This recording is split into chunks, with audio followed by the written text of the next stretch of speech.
Hello, I made this amazing big pen with a working clock. This is the lever to start the clock. So if I pull this, it goes anti-clockwise, and if I push this, it goes clockwise. There are lights up here. They should shine down on the clock. The switch for the lights is here.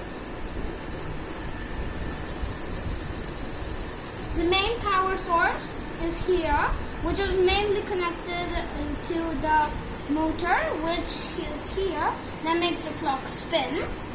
So when the battery source is off, and then the lights won't work either. Only if the power source is there, the lights will work. The lights are on. I kept lights for the night, and you can turn them off in the daytime, so you don't waste electricity.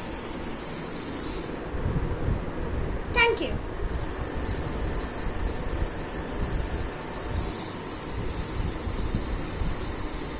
Also, these lights can also be used as a communicator. So if you can also send messages like SOS. S dot